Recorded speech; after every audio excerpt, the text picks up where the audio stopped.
Direito processual penal. Processo penal na dimensão dos direitos constitucionais, partes 2. Hello, my friends, concurseiros, destemidos, aguerridos, rumo à aprovação. Tem que ser assim, não pode ser diferente. Todo concurso público demanda sangue, demanda suor, demanda lágrimas. Lágrimas de felicidade quando você for aprovado. Então, bora pra cima, nada de perder tempo, levanta essa cabeça. Depois que você passar no concurso público, você vai esquecer literalmente todo esse seu sofrimento, esse enchimento de saco. Vai estudar, desgraçado. Vai dar tudo certo. Vem comigo. Vamos de direito processual penal na dimensão dos direitos constitucionais.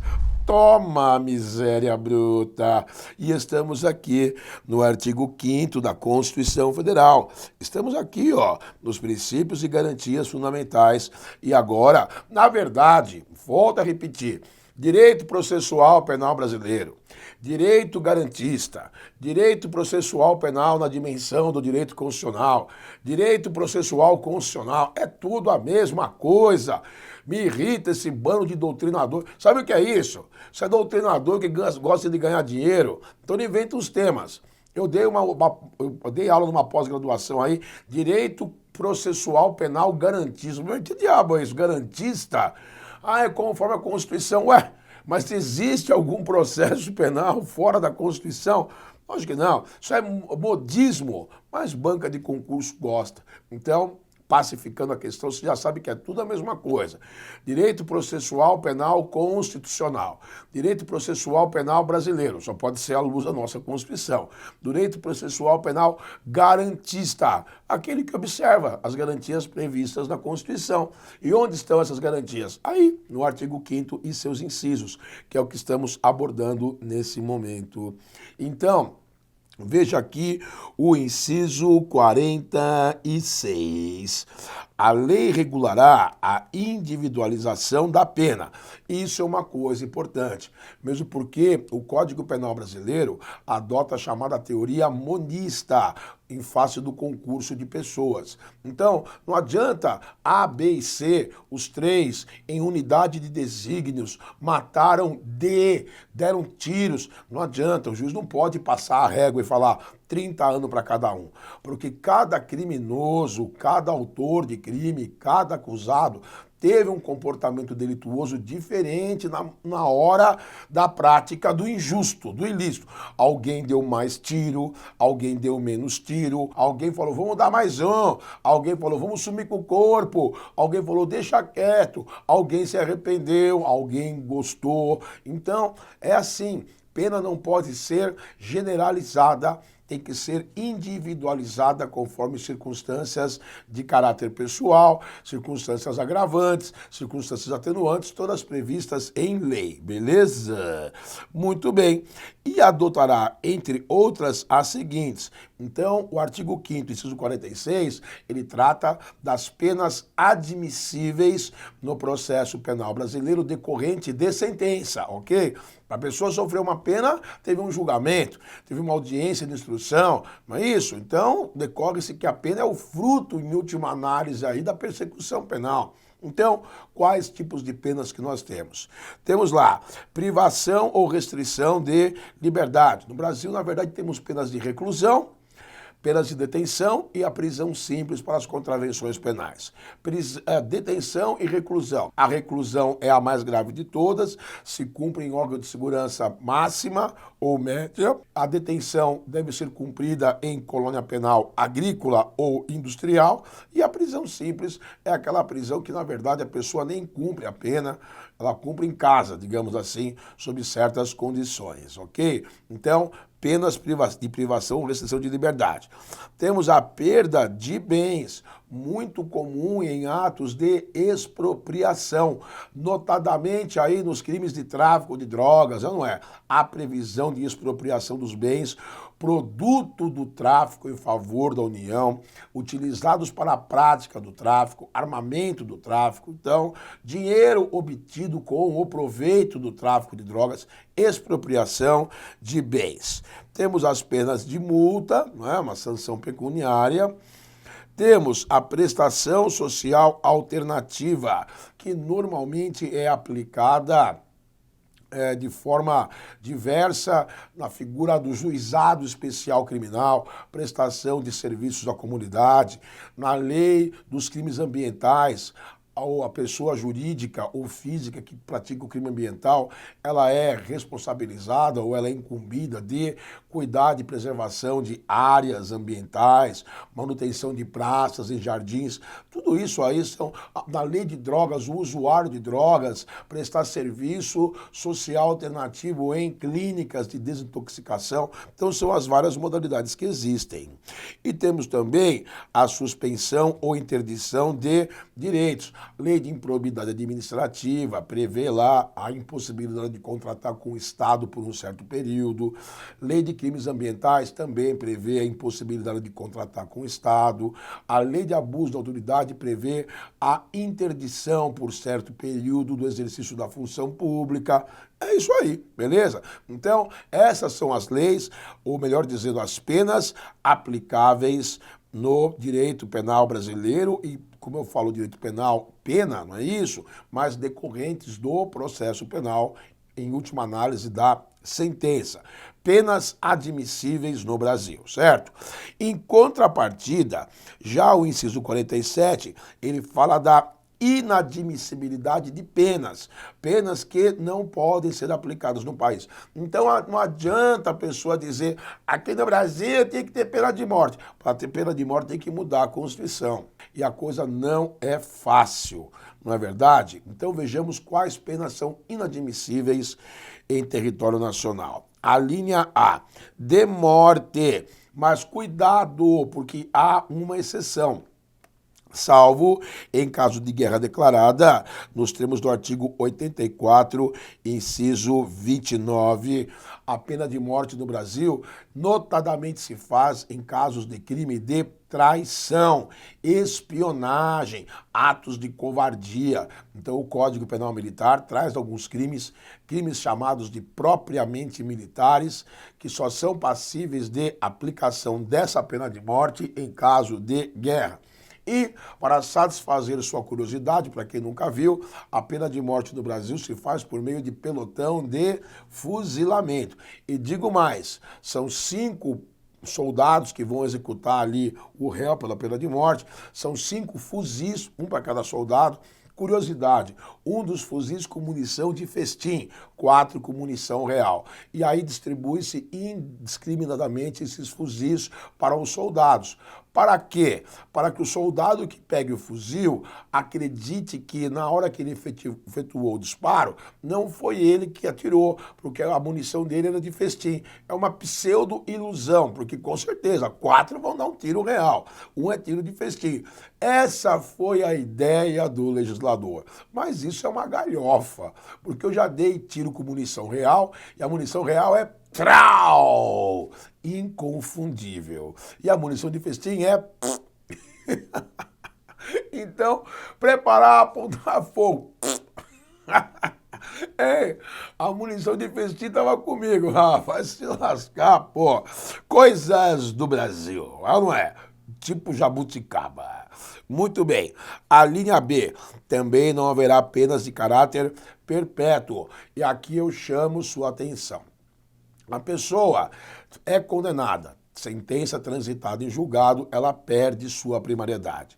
Ninguém vai carregar isso para o resto da vida. Porque se um cara cometeu um estupro aos 18 anos de idade, Hoje ele está com 60 anos de idade, vai puxar a capivara do cara, tá lá ainda, ele condenado como estupro. Esse cara não conseguiria mais emprego durante a vida. Quem vai dar emprego para um estuprador, não é verdade? Então, um concurso público. Então, na verdade, o que acontece, meu amigo?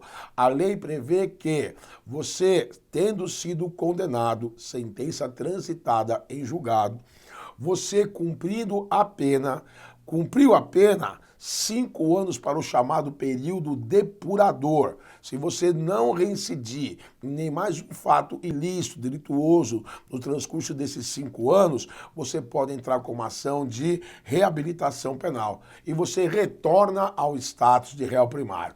E tem que ser assim, caso você goste, não goste, ou goste, ou não goste, porque a Constituição diz: não existem penas de caráter perpétuo. E o cara carregar nas costas dele uma condenação pelo resto da vida, com certeza teria esse caráter de perpetuidade. Ok. Muito bem. Continuando adiante. Não teremos penas e trabalhos forçados. É curioso.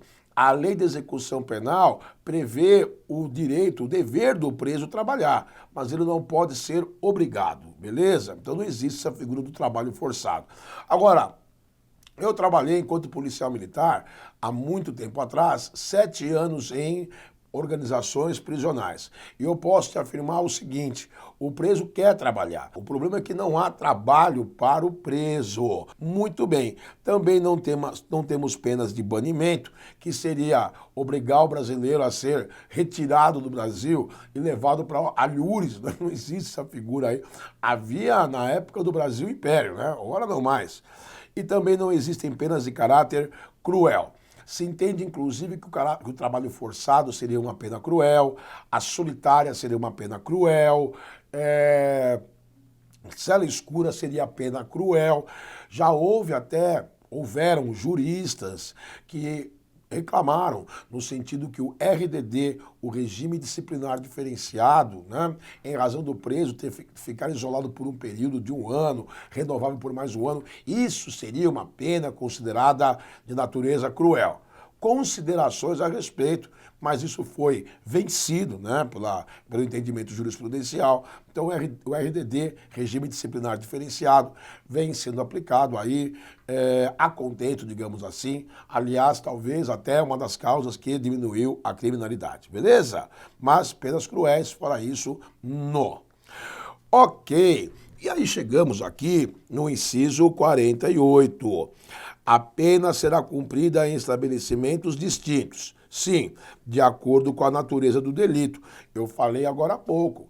Penas de reclusão se cumprem em órgãos de segurança média e máxima.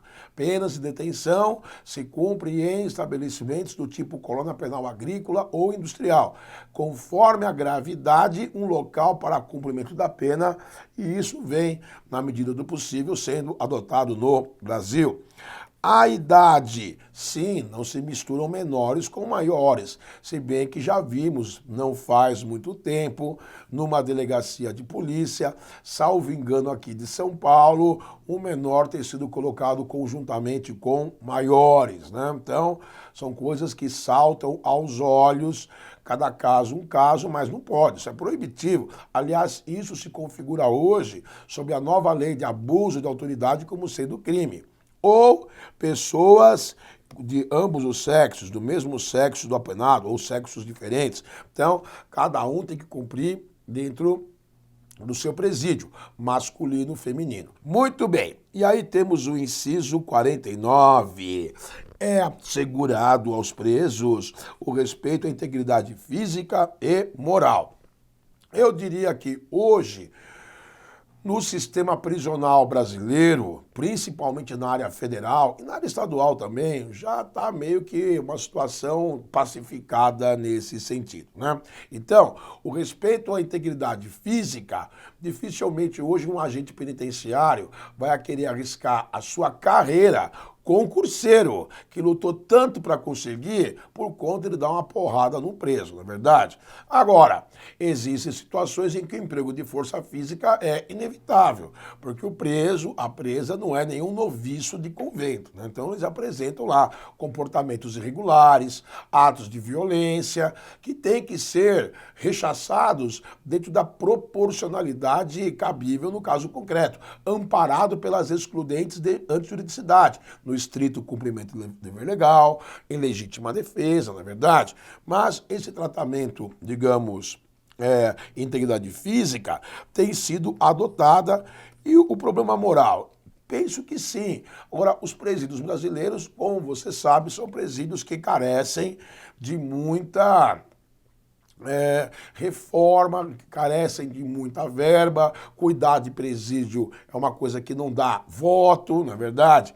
Presídio só agora vem sendo retomado aí uma construção de presídios mais, digamos assim, adequada. Eu não sou a favor do preso, né? Não é isso, mas eu acho que é pior você criar ali um monstro, na verdade, porque você transformar o preso ou submeter ele a uma condição subhumana, como no Brasil não tem pena de caráter perpétuo, esse cara vai sair de lá, como vem acontecendo, pior do que entrou. Então, eu acho que tem que ser sim, se destinar uma verba, um caso, mas essa é a ideia. Esse respeito à integridade física e moral seria desde não agressão ao preso, condições mínimas de existência na localidade, condições de higiene, condições de saúde, né? Lazer, cultura na medida do possível, né? Eu só não concordo com certos tipos de medidas que se aplicam a presos hoje, por exemplo, né? Eu acho inconcebível um estuprador ter direito à visita íntima, mas isso é uma coisa particular da minha cabeça, mas que fique claro aí, né? Esse respeito à integridade física e moral dos presos como uma previsão constitucional. Muito bem, no inciso 50, as presidiárias serão asseguradas condições para que possam permanecer com seus filhos durante o período de amamentação, que, salvo o melhor juízo, faz um período de 6 meses. Eu trabalhei em alguns órgãos prisionais femininos e, de fato, é um negócio, né? Dizem que o pior momento para a presa não é cumprir a pena, mas é quando a presa é separada do seu filho. Aí eu pergunto, por que cometeu o crime estando grávida, não é verdade? Ou por que engravidou na cadeia? Então são opções que a pessoa tem que assumir a responsabilidade decorrente dos seus atos. Mas o período de amamentação, aleitamento materno está aí, previsível em Constituição. Certo? Muito bem. Chegamos agora ao inciso 51, nenhum brasileiro será extraditado em tese, salvo naturalizado, era estrangeiro e virou brasileiro, em caso de crime comum praticado antes da naturalização. Crime comum são crimes previstos no Código Penal brasileiro. Roubo, latrocínio, extorsão mediante sequestro, homicídio qualificado ou de comprovado envolvimento em tráfico ilícito de entorpecentes e drogas afins na forma da lei. Então, meu amigo, vai extraditar sim aquele que é condenado pelo crime de tráfico de drogas ou naturalizado, beleza? Brasileiro nato, obviamente que não contempla essa hipótese de cabimento. 52. Não será concedida extradição do estrangeiro por crime político ou de opinião. O que não aconteceu com o caso de Cesare Battisti. Todo mundo acompanhou esse episódio. Governo Lula acolheu esse criminoso terrorista italiano. Depois do governo Temer, deu aquela reanalisando no caso e finalmente no governo Bolsonaro ele foi extraditado, ok? Uma coisa é um delito político, outra coisa é um delito de opinião. Então, por exemplo, se o da Venezuela lá, o Juan Guaidó, viesse para o Brasil e se asilasse aqui, não poderia ser extraditado para a Venezuela. Não cometeu nenhum crime lá, mas ele é frontalmente contra o governo de Maduro. Maduro, beleza? Aí sim não poderia ser extraditado. Mas um cara que praticou um assassinato lá, vem para o Brasil, tem que ser extraditado sim, ok? O Brasil é signatário de regras internacionais, né? E tem que obedecê-las. Muito bem, inciso 53. Agora nós estamos entrando para valer no processo penal. É disso que eu gosto. Ninguém será processado nem sentenciado senão pela autoridade competente. Gente, esse é o chamado famoso princípio do juiz natural. Então é o juiz do local dos fatos, é o juiz que tem competência para julgar. Todo esse problema do juiz de garantias, um deles suscitado foi isso.